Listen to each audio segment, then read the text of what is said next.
Magwawalis tayo mga guys. Dilig.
Ayan, maulan naman na. Hindi masyado natin diligan.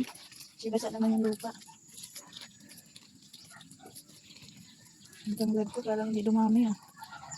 Ayan yung aking kamyas. Doon yung bunga. Wala, namahulog na yung iba. Laki na niya oh. Ayan, may gamot na siya. May ugat ng tumubo. Ayan ang aming kalsada. Sobrang dami ng mga dahon ng kahoy. Ayan yung akasya na yun. Saglit lang, lumago ang kanyang dahon dahil inulan na. Noong walang ulan, wala din siyang dahon. Kaya wala kaming walisin. Ngayon, ang dami na naming walisin. Yung snake plant ko, kinalbo ko doon kasi nasira noong tag-init. Nasunog yung kanyang mga dahon. Ayan, ang mga halaman ko sumibol na. Kahit anong dilig mo, basta mainit, talagang namamatay pa rin sila. Namamatay yung iba, hindi nakayanan yung init talaga. Yun o, yung dahon niya. Namatay yan sa init. Unti-unti nang bumabalik.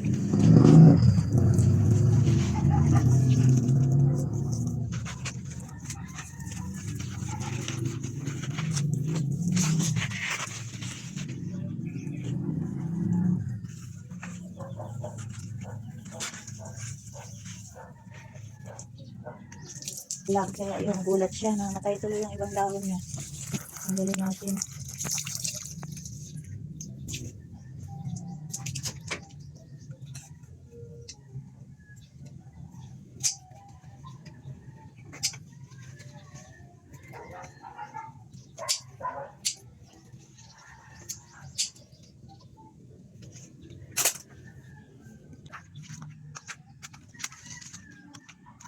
Walis na dito. Ayan yung aming kalsada, puro walisin.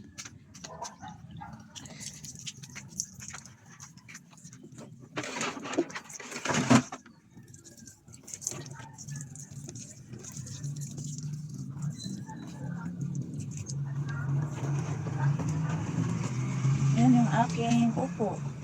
Umakit na siya.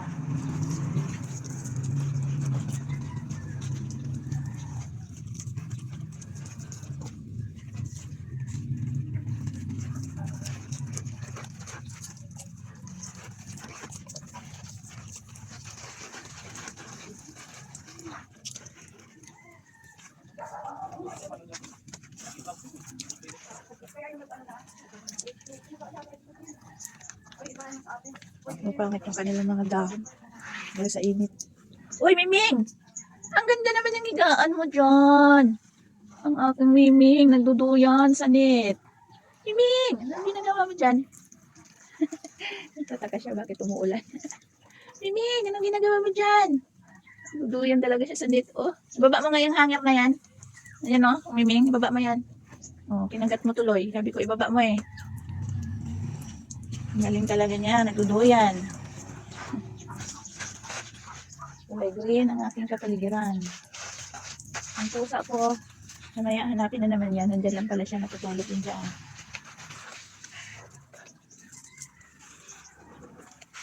Ang aking dragon fruit, umakit na.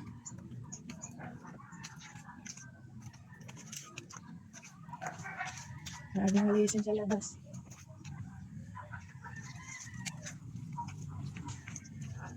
Ming! Yung kapatid niya.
Yan ang aming walisin. Ay, naku ah. Mamaya, madami na naman yan.